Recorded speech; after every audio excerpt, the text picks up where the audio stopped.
and the notify button so you'll know when you're getting new episodes. And we just want to grow this project. I thank you in advance. Without further ado, let's get it rolling. The Shout Out Show.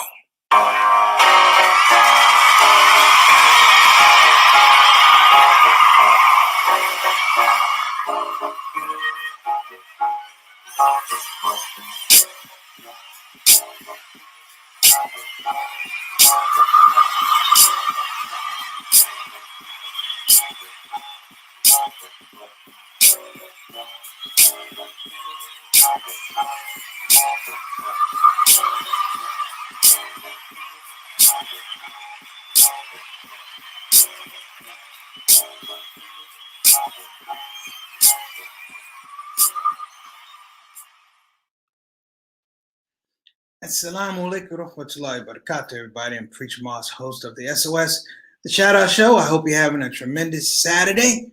And if you're not having a tremendous Saturday, doggone it, work on it, because there's a little bit of Saturday left, and you can't work on your Saturday on Sunday or Monday. You'll have to wait a whole another week. You see the reality, the rationale that we're talking about here, brothers and sisters. You are a part of the Shout Out Show. And I have to say today is a special day for me, because I'm actually going to do something I've been meaning to do. I always say I've been meaning to do. It's just because life works in certain realities, and you're only able to present things really at a certain level of efficiency. Like per se, I don't like to present something that's half cocked or I'm not fully explaining myself. I leave people hanging on thoughts, because people have really, really interesting, engaging questions, and I take it as a personal responsibility as a former teacher to effectively answer the question as best I can. Now, today is going to be one of those days. Today, the Shout Out Show, brothers and sisters, is going to be a little bit of a classroom. If you look at the subject matter, it's Preacher Moss's rules for Muslims and non-Muslims to survive in 2020. It's really 2020 and 2021, but I just put 2020 so you can have a bit of a goal, a bit of a program, a bit of a foundation, a bit of a rubric going into 2021, because that's basically what we're doing. And that would be with or without COVID. We're going into 2021. Inshallah, we all get there. Quick housekeeping notes. I want to definitely thank the people who have been subscribing to the show. We hope that you enjoyed yourself. We hope that you come back. I was trying to explain to somebody about the show, and they were like, well, what are the views? What are the views? And I was like, you're talking views over people coming to a show seeking their own validation. People want to hear things that they're thinking about, talk about things that matter to them. I said, and the show is a conduit. You have to move away from this whole idea of social media framing people's meaning, people's intentions, people searching for information. We have to get past that, brothers and sisters, because it's been well overdone. I saw an interview with Sean Puffy Combs today. And the gentleman, let me give a shout out to Ree. What's going on, Sister Ree? Great food yesterday. I killed it. The potato salad didn't make it past Zuhr prayer. And I'm afraid to say that the tilapia didn't see daylight, didn't see sundown, but that's another story. I will talk about that later. Big shout out to Sister Sultana, who is our consultant producer. Like I said, without her, a lot of this stuff does not happen. And as we begin to grow and expand, I want everybody to know that some different things are going to be happening. We've been enjoying a certain type of format with the Shout Out Show. But with everything, there's evolution. Everything you want to grow and you want to scale the information that you've taken in. We will, inshallah, hit 200 shows. And that with 200 shows, we're going to build the show out and do some things a little bit differently. Today, will be a little bit of flavor with that, because I want to make sure that I'm giving people information. We'll give a shout out to Sister Aika all the way from Indonesia, always checking in. Thank you, Sister Aika. We appreciate you. But what was interesting, the thing that was really on my mind, as I was watching Sean Combs give this interview about the Black People's Party, that's what he called it. Walaikum assalam wa rahmatullahi wa barakatuh, Sister Sharon. I think you're a first-time attendee, Sister Sharon? If so, welcome to the Shout Out family. Welcome to the Shout Out Show, the Shout Out family. You are officially a Shout Out soldier. We're glad to have you. Thank you for coming. But I listened to Sean Combs talk about this this Black People's Party, a political action party with Black people. And okay, Sister Sharon, thank you for coming. I I'm getting old, so thank you for coming anyway. You know you got your slam, so you're part of the family. Where you been then? Okay.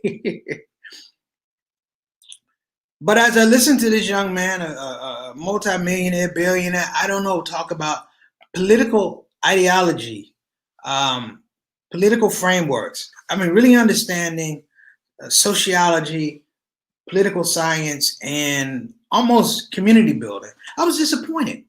I was disappointed. He was out of touch. He's out of line in some regards, and this whole idea that black folk are going to fall in line behind him belied the fact. It's like, do you really know the people that you're talking to? Do you know that black people are not a monolith? And then that hit me, and it's like, you know what? I need to do something different outside of what a lot of people are doing. So this is not going to be one of these brothers and sisters. What's going on, D Chase? What's happening, brother? Thank you for bringing the food yesterday, man. It was you're gonna get a blessing for that, Ree and D Chase. You're gonna get a blessing for that. But I decided to do something different, which was literally let me dig into my bag. I always talk about creativity and things. I decided to come up with some rules, if you will, almost in the IT world, validation rules. But these are some rules that I think we should look at in terms of how we survive and thrive in 2020. So I've given a shout out to everybody, all my shout out regulars. Love you guys. Thank you for coming. But this particular episode is really going to be about how we begin to understand and unravel, because it doesn't matter who wins, Trump, Biden, you're still going to have a lot of overlay, a lot of hangover from 2020 in terms of the economy, in terms of social justice, in terms of education, and also in terms of health. So let me begin, if you will. I'm going to pull my screen up. Now, many of you know I used to be a teacher, so don't hold this against me. But I'm going to pull my screen up, and I ask that you stick with me just for a little bit.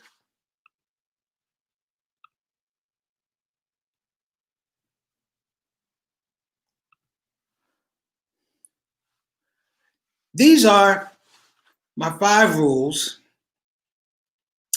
These are my 5 rules, brothers and sisters, for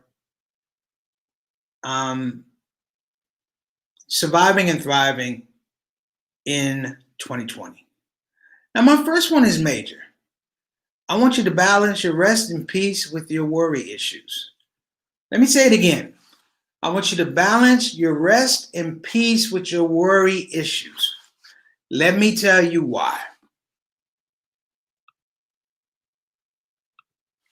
Many of you don't realize one of the reasons why people really get sick with COVID is because they worry. And worry breaks down your immune system. Let me say it makes you more susceptible to illness.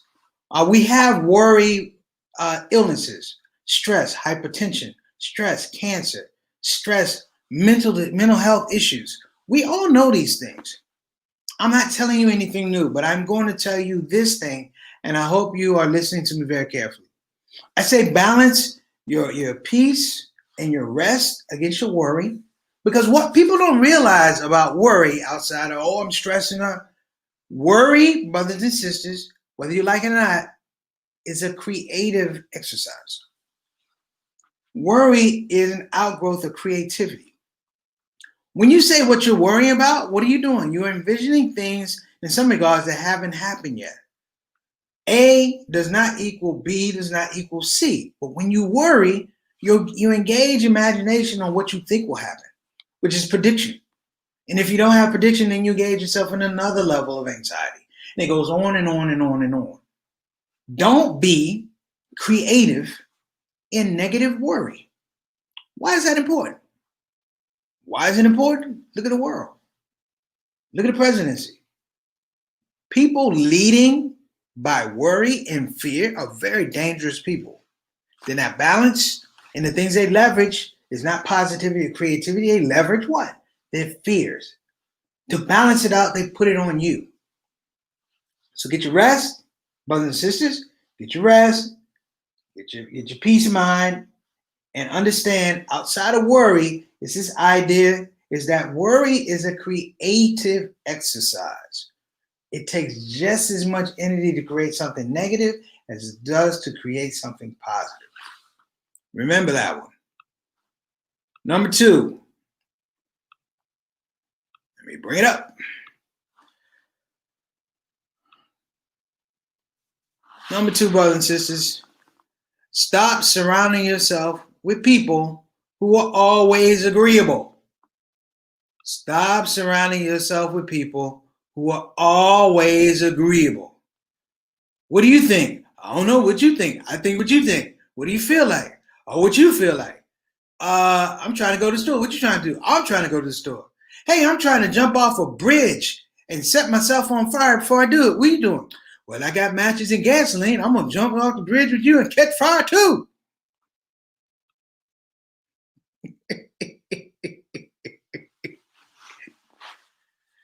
Now, that was ridiculous. It's ridiculous, but it's reality. Stop surrounding yourself with people who are always agreeable. Why? Because the people that are always agreeable are never creative. And at the time they become creative, oftentimes it comes at your expense. Because not only do they come in at becoming creative at your expense, but they're comfortable with it. They see you in a pattern. Being agreeable with someone all the time establishes a pattern. In war, being agreeable or amenable to things in war establishes a pattern. I'm looking at your weaknesses. You allow me further and further into your space to recognize the weak spots, the soft spots. And when I get the idea that I'm going to be disagreeable, when I'm going to be totally disagreeable, I'm going to be disruptive, I'm going to be disrespectful. Find yourself with people that are respectfully and moderately disagreeable. The people whose ideas challenge your own thoughts, but also grow your own thoughts, grow your own impetus, grow your own process of how you think. For too long, we have people who are agreeable. For all you Muslims out there, Preacher Moss, what's your dalil? The United States of America? Politicians? Donald Trump? GOP? All of them are what? Agreeable. So, don't be like them. Because what happens is, being agreeable at certain levels of power, it blocks everything else. When I say blocks everything else, they can't hear you. Even more so. The idea that they can't hear you is built upon the fact of what? It means that they don't want to hear you. They don't want to engage anything that's outside of their thinking. QAnon, the Proud Boys, all these type of folks don't want to hear. And I'm here to tell you guys, it's cyclical. Before you had the Proud Boys, before you had QAnon, who did you have? Who did you have? You had the Tea Party. And the Tea Party was the same thing except for they buffeted ideas. They argued ideas. They didn't shut out ideas. They confronted, they debated ideas. When you have people who are 100% agreeable, they're dangerous. Because the moment they decide to not be agreeable, they don't have the practice of how to be disagreeable. And therefore, you get the disrespect. You get the disruption. You get all kind of negativity coming towards your way. Because you've been thinking, oh, I thought this person, no. In fact, challenge people to be disagreeable. Is that the way you feel? Yeah, I don't think you should feel that way. Why don't you say this? Why don't you say that? One of the most disagreeable people in my life, brothers and sisters, is my mother.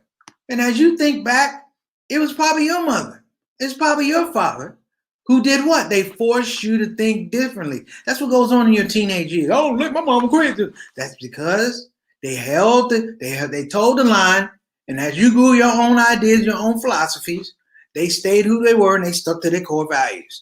And so when you were sulking when mama didn't give you the keys to the car, daddy ain't buy you no new shoes, that's because for your own good, they were being disagreeable. You wanted to be agreeable for your own choices. So let's get back to our list, please. The next one, brothers and sisters, I'm going to take a little bit of time. I hope you don't mind, but it's important. Many of you have never read this report. It's okay. This report, number 3, says, pull the goalie. I want you to remember this. Pull the goalie. It's a hockey term. Pull the goalie in hockey means that when your team is down 1 goal, late in the third period, the last period, you should pull your goalie to give you a man advantage to try and score a goal to tie a goal, to tie the game. Pulling the goalie in life, brothers and sisters, means you have to look at 2 aspects, one of probability and one of perception. One of probability, one of perception. Don't be paralyzed by either one of them. That is the key to your happiness and success and thriving during these times. Let me get back. Pulling the goalie is interesting. It means that you're willing, brothers and sisters, to risk a win more than you're willing to risk a tie. Let me flip it around. You're willing to risk mediocrity more than you're willing to risk greatness. Pull the goalie. I'll give you guys a prime example. And let me give a shout out to Sister Rabina. What's going on, Sister Rabina? Miss Eleanor and the crew, thank y'all for coming. We're doing Preacher Moss's 5 rules for surviving and thriving in 2020. Welcome to the show. So let me give it to you like this. Pulling the goalie means, brothers and sisters, that you have to have a certain amount of courage. Michael Jordan talked about taking winning shots. But what he didn't say was taking a winning shot at the end of the game isn't necessarily what he meant.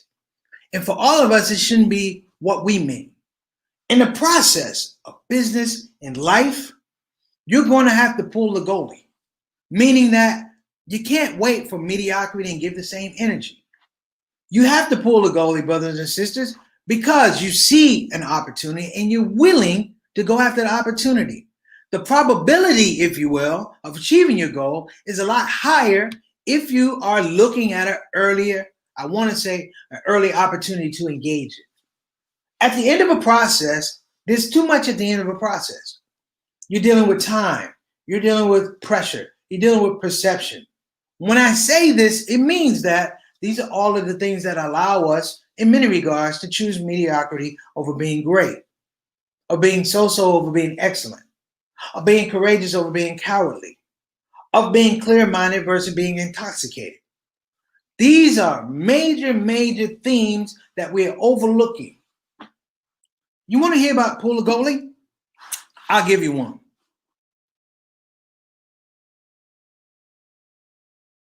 A virus breaks out in Wuhan, China. China says, we don't know what it is. We're going to shut down the entire city. We don't care who you are, where you are, you're going to follow these protocols. We're going to shut it down. We're going to take the risk of everything else. We don't care how it looks. We don't care how you feel. We're going to shut it down. Pulling the goalie. The United States has the same information from China. An individual who shall remain nameless goes, well, I'm not going to do anything. I'm not going to do anything. I'm not going to come up with any medical responses. I'm not going to tell the people who could potentially get sick. Why? Because it looks bad on me. About perception. Do you hear what I'm saying? About perception. China, about probability. China goes, if we do X, Y, and Z, it's probable that we... Do you notice you don't hear anything about the city of Wuhan anymore? We don't hear about Wuhan anymore. We don't hear about infections out of China anymore. We are the #1 super spreader country in the world. Why? Because President Trump and all of his cronies who are agreeables, that should be like a new song. That should be like a new musical group. President Trump and the Agreeables. They should put out an album called Whatever You Say. You shout at Sister Sakina. All right, how you doing, Sister? Walaikum assalam wa rahmatullahi wa barakatuh. But I'm being serious. Pulling the goalie is interesting because There's always a possibility, 50-50, that you could fail anyway. So why wait till you have absolute failure? Why wait to the last moment when you have no options? Why wait to the last moment where you can't pivot? Maybe your failure was small. Maybe your failure was something you recover from. But in this situation, too many times with too many people, they fail to pull the goalie. And as a result of failing to pull the goalie, they're incomplete. They fail overall. They don't learn. What they learn from is this statistics. They learn from statistical failure and not even probability. There you go. That's because China knows how to do mathematics. Yes, Sister Rabina. I didn't even want to bring that up. But even China knew probability. If this entire group of people is sick, if this disease lasts somewhere from 14 to 21 days, if we isolate it and everybody isolates together at the same time and nobody goes in there, nobody messes with people from Wuhan and people from Wuhan don't leave Wuhan, there's an opportunity that you isolate it. They did the same thing in Africa with Ebola people. I don't know what happened here. Let me go to rule number 4. But remember rule number 3, brothers and sisters, which is what? Pull the goalie. Please. Okay. Rule number 4. This is a big one. Rule number 4 is learn to fail early as a discipline. Learn to fail early as a discipline. Which means when you're doing things, brothers and sisters, 9 times out of 10, you're not going to do them well. You can be successful, but if it's a scale of 1 to 10, maybe on a scale of 1 to 10, 1 being the worst, 10 being the best, maybe your success was an 8 or 7.5, which means you were successful, but you failed, if you will, to achieve the remaining 2.5 or 2 point to make it an absolute success. There's a book everybody should read. It's called The Lean Startup. Let me type that here. The Lean Startup by a man named Eric Ries. Everyone should get that book. And the reason why you should get that book is because it tells you about pulling the goalie. Let me continue. Eric Ries says something that's really, really important.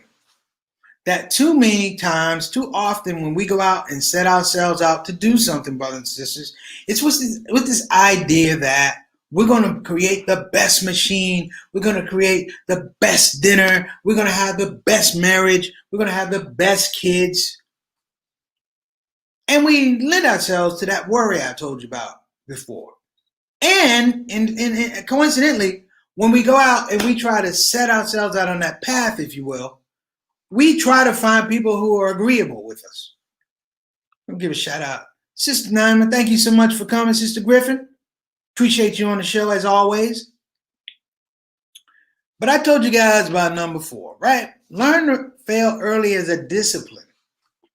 When we started the shout out show, the failures were many. You just didn't see them.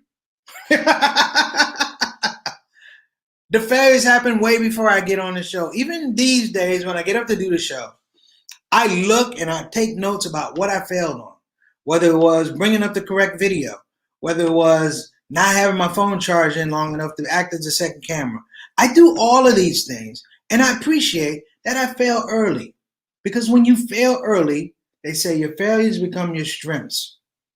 You learn how to fail up. A lot of people accept failure, but there's a system, there's a science to failing up. And you find out things and you tinker with things. And that tinkering with things is not you being curious. That's you being curious on purpose. Curious with an identity. Curious with a destination. So it's not just, I want that. You're trying to figure out at each point in time how you're going to get better. Fail early. One of the best things about failing early is oftentimes you fail alone. Yep. you will fail alone, and you appreciate it. You appreciate yourself for failing alone, and it's all good. I know I do. I don't mind it. I appreciate it. You know, I keep it moving. So remember, brothers and sisters, fail early. And if you need a reference, check that book out. The Lean Startup. It's a business book, but they have this thing called the MVP versus the MVP in business. It's applicable to life. The MVP for most people is what? The most valuable player. Or in business, the most valuable product. But in life, and also in business, they have something that's called the most viable product. And it also applies in life, the most viable product. Give you a short example. The MVP, I want that car. That car is a Mercedes Benz. Why do I want that car? Because it's a Mercedes. But the car over there is a Honda. And that Honda fits, it's more agreeable what I need right now. I can't afford a Mercedes payment. I can't give you the down payment. I can't keep up the maintenance. I still want the car, but 1, 2, 3 reasons why I can't do it. However, if I drive that Honda, the Honda is going to do the same thing I need to help me achieve that goal, which is get me to work, which is get me to the airport, which is get me to appointments, get me to meetings. And maybe in that space, brothers and sisters, the most viable product was actually the most valuable product. I continue. I'm going to bring up our last one. And I saved this one for last. I know most people on here are believers, believers in Islam, believers in Jesus, but we all believers. So I want you to fill in the blanks on this one. And I will try and be as brief as I can because everyone has their own idea about what it is they want, what it is they need. And so I can't tell you what to do. I would never tell you what to do. I can only give you guidance that I have. As we say in Islam, whatever is good comes from Allah. Whatever is bad comes from my own misunderstanding, nafs, and things like that. But here's the thing. In 2020, stop having just faith in your Lord or your dream and have trust. Let me say it again. Stop having faith in your Lord/dream and have trust. So what does that mean? Well, I'm going to tell you. Faith in Islam. Let me give a shout out. What's going on, brother? Usman, thank you for coming to the show. Appreciate you. You are officially a member of the Shout Out Show family. You are a soldier. Thank you so much. But that last one, stop having faith in your dream and have trust. Now, this one probably takes a much longer discussion. Maybe you need to consult with your imams or your scholars or whoever. But to me, it's a very simple principle. Faith is, I'm going to go out. No, faith is in the house. I'm in the house. But my faith is when I go out of the house, the street's going to be there. Trust is, I know when I go out of the house, the street's going to be there. Trust is knowing without proof, knowing without evidence, but knowing with conviction, knowing with certainty. And these things are what I live by, and I'm sure you guys live by too. In Islam, faith is iman. But in Islam, trust is tawakkul. Tawakkul. It was introduced to me, a guy told me, man, you know what you're living with? I was like, what? He said, tawakkul. And it means trust in Allah. Trust in God. Because we're asked these days to trust everything else but that. Have faith in everything else but that. But we're begged, brothers and sisters, to have trust in the government, to have trust in our political officials, to have trust in the healthcare system, to have trust in our neighbors, to have trust in the stimulus check. But nobody says, Hey, here's a political ad that says, trust in God.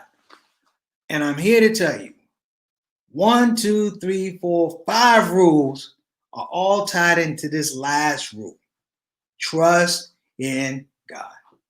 See, faith is safe.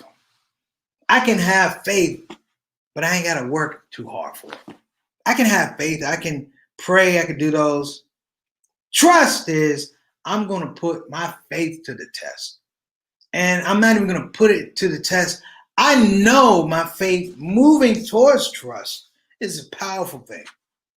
I've done it numerous times. Probably you guys have done it numerous times too. You trusted in a marriage situation. And maybe it didn't work out, but you trusted to get out of the marriage situation. That happens. You trusted your health. You trusted your family. Trusting God is interesting because it's so declarative. It is, I want to say there's faith and then there's a liberation from faith. And that liberation from faith is trust. All you sisters want a man that you could trust. All you brothers want a man that you could trust. Well, I'm going to give it to you. You're not going to get it in a man or woman. We human beings, we flawed. But who I'm telling you to trust in is not flawed. Beyond flawed. Beyond language, beyond sight, beyond sound, beyond time. It's so easy in regards to trust in this idea. Tawakkul, to trust in God. Don't dream about trusting. Don't have faith. Take the leap. Take the leap. Liberate yourself from all this craziness. And when they say, who do you trust in? Don't even tell them. Live your life. Trust that situation. So in conclusion, brothers and sisters, I'm going to give you the last 5 rules, and then I'm going to bounce because I got football to watch. No, I don't. I got homework to do. I'm lying. I don't have football to watch. I don't even know why I'm even paying for cable right now. I got so much homework. But let's go through the rules again, brothers and sisters, before I go. Rule number 1. Balance rest and peace with your worry issues. Why did I say you need to do that? Because worry, whether you know it or not, is a creative exercise. And negative worry takes probably more energy than positive worry. So balance it. Understand that worry is an emotion, but worry is a creative exercise and it will eat you up. Stop surrounding yourself with people who are always agreeable. Why? Because you ain't going to learn nothing. Why? Because they're not going to learn anything. And at the time they become disagreeable, it's probably going to be the worst timing. And they're disagreeable over what they see as, for lack of a better word, opportunities, soft spots in your culture, soft spots in your character, soft spots in your decision making. And it's not even being disagreeable. It's usually disruptive and disrespectful. Number 3, pull the goalie. Go with probability versus perception. Go with probability versus perception. If you have a chance to win a game, it's 50-50. If you have a chance to win a game early, you don't wait till the end.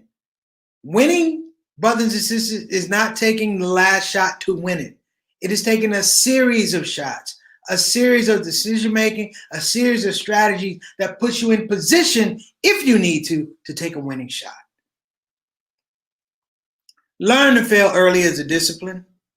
Get Eric Rice's book, The Lean Startup. It's a business book, but it's applicable to life, brothers and sisters. It's applicable to life. I've read it numerous times.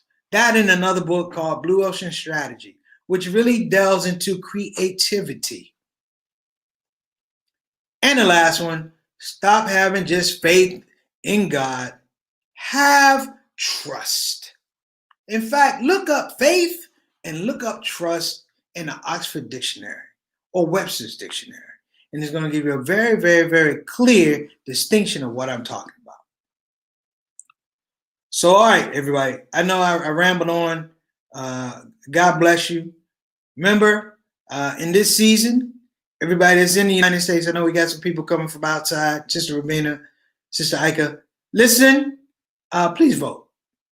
I'm not telling you to vote because anything I'm saying. I'm just telling you to vote, brothers and sisters, because we are in a situation.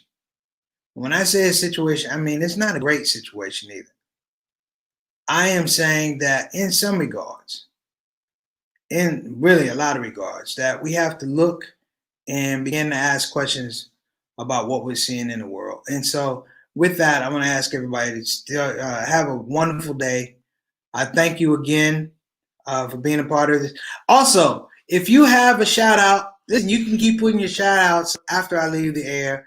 I will put them on the air. And the good thing about it is this show, we record every show, so it's important for you to get your shout outs in. I would like for you to get that.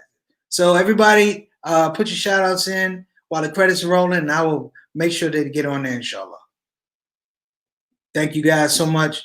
Assalamu alaikum wa rahmatullahi wa barakatuh.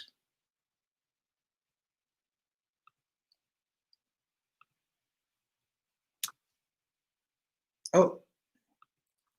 Well, I guess you guys can put them on now. Hey, everybody, this is your brother, Preacher Moss. Listen, I hope that you enjoyed your shout-out show experience. We'll be back with the next show, the next shout-out show. A simple ask before you go, please help your brother out.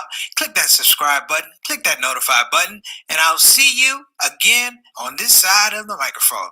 You probably wonder what that smell is. That's me. I smell good. And the reason I smell good is because I use oils from Agreeable. So I'm not saying you can't smell good. I'm not even saying you stink. I'm saying you have the opportunity to smell exquisite. Check out TarifaTar.com for some of the best oils and scents in town.